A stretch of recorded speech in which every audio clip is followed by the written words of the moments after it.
So ಹಾಗಿದ್ದಾಗ ಒಟ್ಟಾರೆ ಆದಂತಹ ಆರೋಪ ಏನಿತ್ತು, ಇದರಲ್ಲಿ ಪ್ರಕರಣ ಹೇಗೆ ಬಂತು, ಈಗ ಏನಾಯ್ತು ಅನ್ನುವಂಥ ಡೀಟೇಲ್ ಆಗಿ ಒಂದು ವರದಿಯನ್ನ ಮಾಡಿದ್ದೀವಿ. ಆ ವರದಿಯನ್ನು ನೋಡ್ಕೊಂಡು ಬನ್ನಿ. ಪೋಕ್ಸೋ ಕೇಸಲ್ಲಿ ಮುರುಘಾಶ್ರೀಗೆ ರಿಲೀಫ್.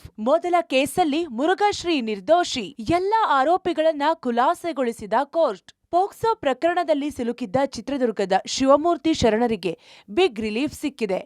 ಮುರುಘಾ ಶ್ರೀಗಳ ವಿರುದ್ಧ ದಾಖಲಾಗಿದ್ದ ಮೊದಲ ಪೋಕ್ಸೋ ಪ್ರಕರಣವನ್ನ ಚಿತ್ರದುರ್ಗ ನ್ಯಾಯಾಲಯ ಖುಲಾಸೆಗೊಳಿಸಿದೆ. ಈ ಪ್ರಕರಣದಲ್ಲಿ A2 lady warden Rashmi, A3 Basavaditya, A4 manager Paramashivaiah, A5 ವಕೀಲ ಗಂಗಾಧರಯ್ಯ ಕೂಡ ಪ್ರಕರಣದಲ್ಲಿ ಖುಲಾಸೆಗೊಂಡಿದ್ದಾರೆ. 2022 ಆಗಸ್ಟ್ 26ರಂದು ಮೈಸೂರಿನ ನಜರಾಬಾದ್ ಠಾಣೆಯಲ್ಲಿ ಪ್ರಕರಣ ದಾಖಲಾಗಿತ್ತು. ಸತತ 3 ವರ್ಷಗಳ ಕಾಲ ಪೋಕ್ಸೋ ಕೇಸ್ ವಿಚಾರಣೆ ನಡೆಸಲಾಗಿದೆ. ಚಿತ್ರದುರ್ಗದ 2ನೇ ಜಿಲ್ಲಾ ಅಪರ ಮತ್ತು ಸತ್ರ ನ್ಯಾಯಾಲಯದಲ್ಲಿ ತೀರ್ಪು ನೀಡಿದೆ. ವಿಚಾರಣೆ ನಡೆಸಿದ್ದ ಕೋರ್ಟ್ ಇವತ್ತು ತೀರ್ಪು ಕಾಯ್ದಿರಿಸಿತ್ತು. ಕೋರ್ಟ್ನ ತೀರ್ಪು ಏನಾಗುತ್ತೆ ಅನ್ನೋ ಕುತೂಹಲ ಮನೆ ಮಾಡಿತ್ತು. ಮಧ್ಯಾಹ್ನದ ಹೊತ್ತಿಗೆ ನ್ಯಾಯಮೂರ್ತಿ ಗಂಗಾಧರಪ್ಪ ಚನ್ನಬಸಪ್ಪ ಹಡಪದವರಿದ್ದ ಪೀಠ ಶ್ರೀಗಳು ಸೇರಿ ಎಲ್ಲ ಆರೋಪಿಗಳನ್ನ ನಿರ್ದೋಷಿ ಎಂದು ತೀರ್ಪು ಪ್ರಕಟಿಸಿದೆ. ಜಿಲ್ಲಾ ಸತ್ರ ನ್ಯಾಯಾಲಯ ತೀರ್ಪು ನೀಡಿದೆ. ಮುರುಘಾ ಶರಣರಿಗೆ ಮತ್ತು ಅವರ ಜೊತೆ ಇದ್ದಂಥ 12 ಆರೋಪಿಗಳಿಗೆ ಪ್ರಕರಣದಿಂದ ಬಿಡುಗಡೆಗೊಳಿಸಿದೆ. ದೋಷಮುಕ್ತರಾಗಿದ್ದಾರೆ. ಇದೆಲ್ಲದಕ್ಕೆ ಕಾರಣ ಮೂಲವಾಗಿ ನಮ್ಮ ಮುರುಗೇಶ, ಕರ್ತು ಮುರುಗೇಶನಿಗೆ ಜಯವಾಗಲಿ, ಯಡಿಯೂರು ಸಿದ್ಧಲಿಂಗೇಶ್ವರರು ಮತ್ತು ನೊಣವಿನಕೆರೆ ಅಜ್ಜಯ್ಯನವರ ಆಶೀರ್ವಾದ ಮತ್ತು ಅಶರೀರ ಜಗದ್ಗುರು ವೀರಗಂಗಾಧರ ಭಗವತ್ಪಾದರ ಆಶೀರ್ವಾದದಿಂದ ಇವತ್ತು ನಾವು ಪ್ರಕರಣವನ್ನು ಸುಖಾಂತ್ಯ ಕಂಡಿದ್ದೇವೆ. ಸರ್, ಅದ್ಯಾವುದ್ರ ಬಗ್ಗೆನೂ ಈಗ ಸದ್ಯ ಕಮೆಂಟ್ ಮಾಡಲ್ಲ.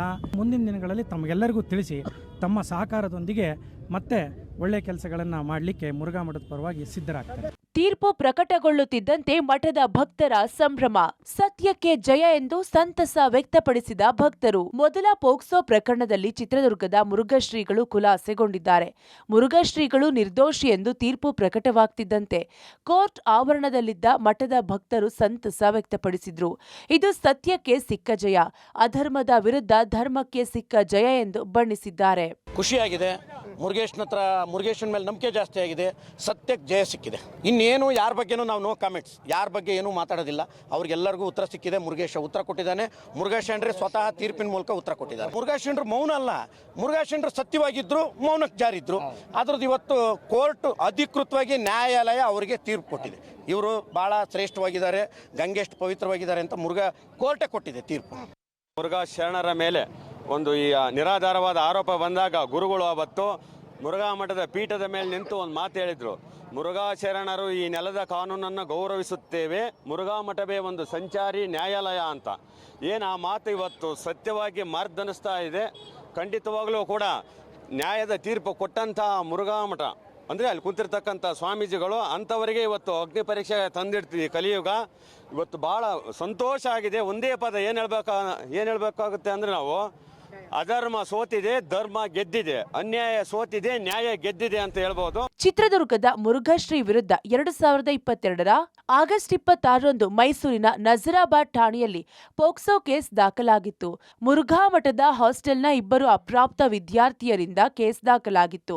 ಈ ಪ್ರಕರಣದಲ್ಲಿ A1 Murughashri, A2 lady warden Rashmi, A3 Basavaditya, A4 manager Paramashivaiah, A5 ವಕೀಲ ಗಂಗಾಧರಯ್ಯ ವಿರುದ್ಧ ಕೇಸ್ ದಾಖಲಾಗಿತ್ತು. ಅದೇ ವರ್ಷ ಆಗಸ್ಟ್ 27ರಂದು ಚಿತ್ರದುರ್ಗ ಗ್ರಾಮಾಂತರ ಠಾಣೆಗೆ ಕೇಸ್ ವರ್ಗಾವಣೆಯಾಗಿತ್ತು. 2022 ಸೆಪ್ಟೆಂಬರ್ 1ರಂದು A1 Murughashri, A2 warden Rashmi ಬಂಧನಕ್ಕೊಳಗಾಗಿದ್ರು. ಬಳಿಕ ಮೈಸೂರಿನ ನಜರಾಬಾದ್ ಠಾಣೆಯಲ್ಲಿ ಮುರುಘಾಶ್ರೀ ವಿರುದ್ಧ 2022 ಅಕ್ಟೋಬರ್ 13ರಂದು ಮಠದ ಅಡುಗೆ ಸಹಾಯಕಿಯಿಂದ ಮತ್ತೊಂದು ದೂರು ದಾಖಲಾಗಿತ್ತು. ಮುರುಘಾಶ್ರೀಗೆ ರಿಲೀಫ್ ಸಿಕ್ಕ ಬೆನ್ನಲ್ಲೇ ಒಡನಾಡಿ ಸಂಸ್ಥೆಯ ದೂರುದಾರ ಸ್ಟ್ಯಾನ್ಲಿ ಪರಶು ಪ್ರತಿಕ್ರಿಯಿಸಿ, ನಾವು ಹೈಕೋರ್ಟ್ನಲ್ಲಿ ಪ್ರಶ್ನಿಸುತ್ತೇವೆ, ನ್ಯಾಯ ಸಿಗೋವರೆಗೂ ಮಕ್ಕಳಿಗಾಗಿ ಹೋರಾಟ ಮುಂದುವರಿಸುತ್ತೇವೆ ಎಂದಿದ್ದಾರೆ. ಸರಿ, ಸ್ವಲ್ಪ ಆಗಿದೆ.